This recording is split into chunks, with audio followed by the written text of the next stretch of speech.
అనారోగ్యం, ఉద్యోగం, వ్యాపారం అప్పులతో బాధపడుతున్నారా? వెంటనే జేకేఆర్ గురువు గారికి కాల్ చేసి అపాయింట్మెంట్ తీసుకోండి. నమస్తే రమ్మగారు. నమస్తే రమ్మగారు, మనము తెలివి తక్కువ వాళ్ళ స్టోరీస్ చెప్పుకుంటూ ఉంటాం. భలే సరదాగా ఉంటాయండి. చందమామ కథలు. అవును, ఒకటి చెప్పుకుందామా? పూర్వం ఒక పల్లెటూరులోనట ఓ రైతుకి 3 కొడుకులు ఉండేవారు. పెద్దవాళ్ళు ఇద్దరు మామూలు నార్మల్ వాళ్ళు, మూడో వాడు కొంచెం ఏమన్నా మందమతి, వెర్రిబాగులు వాడు అనమాట. బాగానే నడుస్తూ ఉండేది.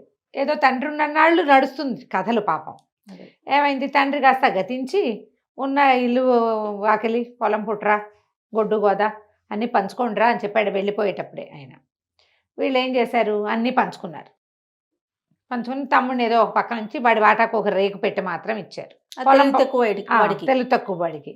పొలం అంటే వాడికి ఏదో గొడ్డు గోద భాగాలు వేస్తారు కాబట్టి ఈ గొడ్డు నాదని వాడి ముందే వాడు పోషిస్తున్న ఎడ్లు గిడ్లు ఉంటాయి కదా, పని చేయించేవాళ్ళు వాడితో. అవి వాడి వాటాకు పోయేవి. సరే అవి పోయినాయి, మొత్తానికి సెట్ చేసుకున్నారు. వాడు అక్కడక్కడే తిరుగుతూ ఎవరింట్లో అన్నం పెడితే వాళ్ళ ఇంట్లో అన్నం తింటూ తిరుగుతూ ఉండేవాడు. మరి తల్లి అంటే తల్లి ముందే లేదు పాపం వాళ్ళకి. సరే ఏమైంది, వీళ్ళు ఏం చేశారు, ఇద్దరు రైతు కొడుకులు కదా, ఆ పొలాలు వేసుకుని చిన్న చిన్న చేలేవో మెయింటైన్ చేసేవాళ్ళు, కూర నారా పండించేవాళ్ళు.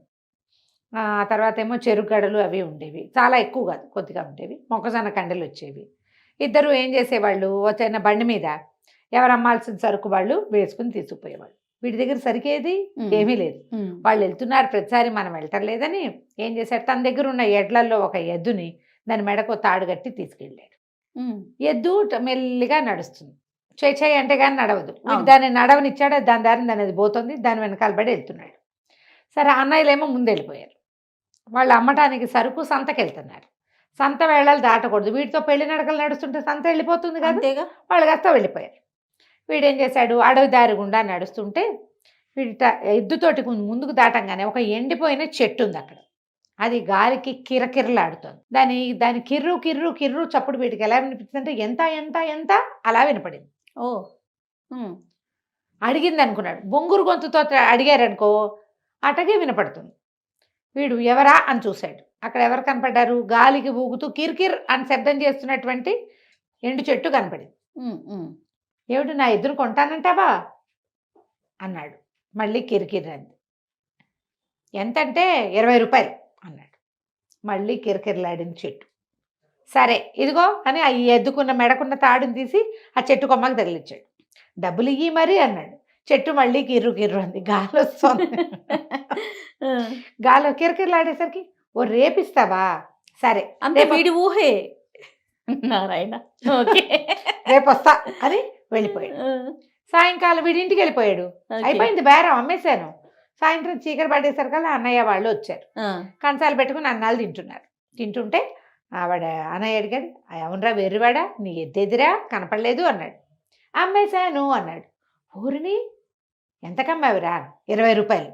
ఓ డబ్బులేవి అన్నారు. అనేసరికల్లా రేపు వస్తాయి అని చెప్పాడు.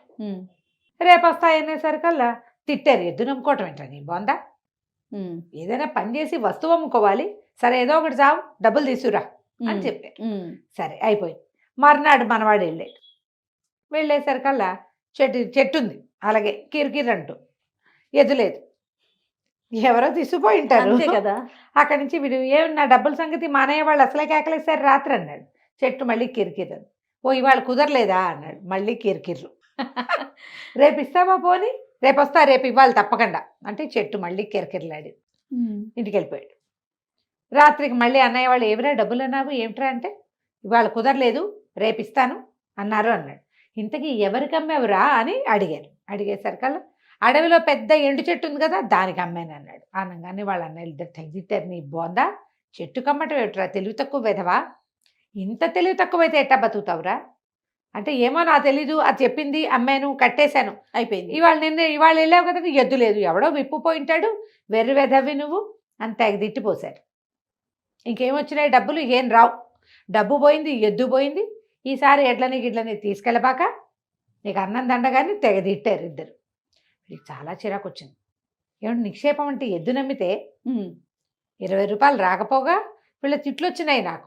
మర్నాడు పొద్దున ఏం చేశాడు, గొడ్డలు ఒకటి చేత్తో పుచ్చుకెళ్ళాడు. చెట్టు దగ్గరికి వెళ్ళి ఉంచున్నాడు. డబ్బులైనా ఇవ్వు, ఎద్దైనా ఇవ్వు అన్నాడు. అది కిర్రు కిర్రు అంది. ఏంటి ఇవ్వనంటావా మళ్ళీ కిరికిరన్ నీ అంతు చూస్తా నేను, మొత్తం పేళ్ళు వేసేస్తా, మర్యాదగా చెప్పు, డబ్బులు ఎక్కడన్నాయో కక్కు, లేదా పేళ్ళు వేసేస్తా నిన్ను అన్నాడు. అనేసరికి అది కిర్రు కిర్రు, ఏం చేసుకుంటావో చేసుకో అంటోంది అనమాట. అదే కదా. నీ సంగతి చెప్తానుండని చెట్టు మొత్తం కొట్టేసాడు వాడు. అన్ని పేళ్ళు కొట్టేసరికల్లా అది పాత చెట్టు, దానికి ఒక తొర్ర ఉంది. ఎవరో దొంగలు ఆ తొర్రలో డబ్బులు దాచుకున్నారు. వావ్, వీడు అక్కడి దాకా వచ్చేసరికి ఆ తొర్రలో నుంచి డబ్బులు కనపడ్డాయి.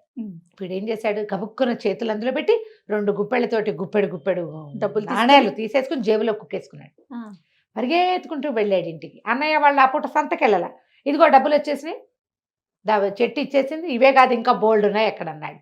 అవన్నీ తెచ్చుకోవటం రాదు వాడికి, తెలీలా వాడికి అంతే తెలుసు. గుప్పెళ్ళతోటి తీసుకుని నాణేలు జేబుల్లో పోసుకుని తీసుకొచ్చాడు. అన్నయ్య వాళ్ళని వరి నీ కడుపుడుక ఏమిట్రా అది అంటే, ఆ చెట్టుని కొట్టేశా, పేళ్ళు వేస్తారని బెదిరించా, అది సరేనంది, నీ ఇష్టం ఉన్నట్టు చేసుకోపో అంది. ఓహో, చేసేసా.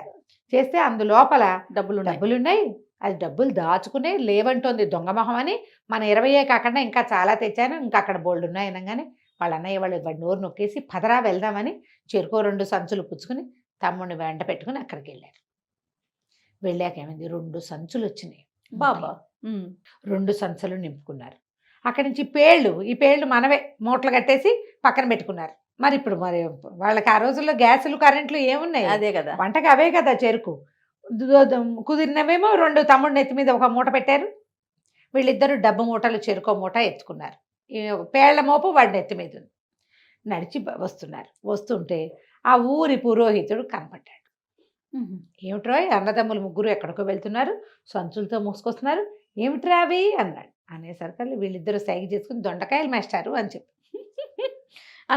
అన్నయ్యలిద్దరు దొండకాయలు అన్నారు. మరి మన తెలివైన చిచ్చి, పురోహితుడికి అబద్ధం చెప్తారా, బుద్ధి లేదురా మీకు, పెద్దవాడికి అట్లా చెప్పకూడదు, డబ్బులండి దీని నిండా అన్నారు. వెరీ గుడ్ అనేసరికల్లా వాడు పిచ్చి పెద్దవండి అలాగే వాగుతాడు, వాడు ఏం కాదండి అన్నారు వీళ్ళు. అనేసరికల్లా ఆయనకి వీడు అమాయకుడు అబద్ధాలు చెప్పడు, పైగా వాడికి ఒక ఉద్రేకం. వాడు ఏం చేశాడు, అన్నయ్యని తిట్టేసి, ఇటు అబద్ధాలు చెప్తావా, నాన్న ఇటాగైనా మనకు నేర్పించాడు, నిజాలు చెప్పద్దు అని ఓ సంచి ఓపెన్ చేసి చూడండి, ఓపెన్ చేసి చూపించాడు, ఇవిగోనండి డబ్బులు. ఓకే అనగానే అంత డబ్బు అట్లా చూసేసరికల్లా అబ్బో డబ్బే అని ఆయన ఇట్లా 2 చేతులు అందులో పెట్టి ఇట్లా తీయబోయాడు. డబ్బులు మనవి అని ఫిక్స్ అయ్యాడు కదా. ఈ ఎర్రివాడు ఏం చేశాడు, ఏంటండి అదేం పని చేస్తున్నారండి చూపిస్తే అని చేతిలో గొడ్డలు ఉంది కదా అది పెట్టి ఒక్క పెట్టాడు ఆయన నెత్తి మీద. ఎక్కడ తగిలిందో ఆయన పైకి హరిమన్నాడు. అనగానే వీళ్ళు నిర్కాంతపోయారు. ఎంత పని చేసావురా, ఇప్పుడు ఎట్టా ఇవన్నీ ఊళ్ళో వాళ్ళకి తెలిస్తే డబ్బులు పోతాయి, ఈయన చంపినందుకు లేనిపోని పాపం, మనకి పాపం ఒకటి, శిక్ష రెండోది డబ్బుకి డబ్బు పోతుంది. అందుకని పట్రా పట్టు ఎవరు రాకుండా పూజ చేద్దామని ఓ చోట గొయ్యి తీసి ఆయన్ని పాతేశారు. పాతేసిన తర్వాత వాళ్ళకి డౌట్ వచ్చింది. సాయంత్రానికి ఇంటికి బయలుదేరి వెళ్ళిపోయారు. వెళ్ళాక పెద్దవాడు చిన్నవాడు మాట్లాడుకున్నారు, ఒరే రేపొద్దున ఎవరైనా అడిగితే పాతేసిన చోటు చూపిస్తాడేమోరా, ఓ పని చేద్దాం, మన మేకల్లో ఓ మేకను చంపేసి అక్కడ పాతి పెట్టేద్దామని ఇవి ఇంకో గొయ్యి తీసి దూరంగా, వీడికి చెప్తే పంపం చేస్తాడు వీడు. అందుకని చెప్పకుండా దూరంగా ఎక్కడో తీసి ఈ బ్రాహ్మణాయన్ని తీసుకెళ్ళి అక్కడ పాతేసి, అయ్యగారు మమ్మల్ని క్షమించండి, మీ పేరుతోటి అన్నదానం చేస్తాం, మీ ఇంట్లో 2 గుప్పెలు డబ్బులు ఇచ్చేస్తాం, కానీ మొత్తం సంసారం అంతా గుల్లైపోతుందండి, మా తమ్ముడు పొరపాటు వల్ల మమ్మల్ని క్షమించండి అని ఆయన కాళ్ళు పెట్టుకుని దండాలు పెట్టుకుని మూసేశారు. మూసేసి తమ మేకల్లో ఒక బలిసిన మేకను ఒకదాన్ని చంపేసి అక్కడ పాతేశారు. ఈ మొదటి గోతులో పాతేశారు. పాతేసేసారు, అయిపోయింది. 3 రోజులు గడిచినాయి. ఓకే, జస్ట్ 3 రోజులే.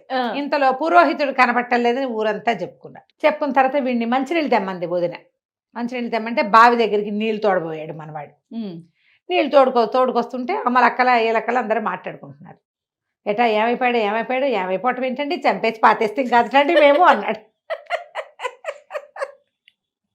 అనగానే వీళ్ళంతా తెలబోయి, ఒరే చంపేయటం ఏంటంటే, అవునండి డబ్బుల పేరు ఎత్తాడు. ఎత్తితే మాత్రం నేను మా అన్నయ్య మేమంతా కలిసి డబ్బుల మూటలు తెచ్చుకుంటుంటే పురోహితుడి గారు కనపడ్డాడు, డబ్బులు తీసుకోపోయాడు, నేనేమో గొడ్డలు పెట్టి కొట్టాను, ఆయన్ని పాతేశాము అనగానే పట్టు పద, ఆ డబ్బుల సంగతి ఏంటో మీ సంగతి ఏంటో చూద్దామన్నారు. అక్కడ దాకా వెళ్ళారు. వెళ్ళాక నువ్వే తవ్వన్నారు. మొదట పాతేశాం కదా, పైగా వాడు బండ వేదవా తవ్వాడు. తవ్వాక ఏమండి పురోహితుడి గారికి గడ్డం ఉంది కదండి అన్నారు. అవును అవును అవును అన్నారు. పురోహితుడి గారికి ముందు కాళ్ళు 2 కనపడ్డాయి మేకవి. 2 కాళ్ళు ఉన్నాయి కదండి అన్నాడు. అవును అన్నారు. పురోహితుడి గారికి 2 చెవులు ఉన్నాయి కదండి అన్నాడు. 2 చెవులు ఉన్నాయి. అవును. అదే అదే పురోహితుడు. అయితే చివరిగా చెప్పాడు పురోహితుడి గారికి 2 కొమ్ములు ఉన్నాయి కదండి.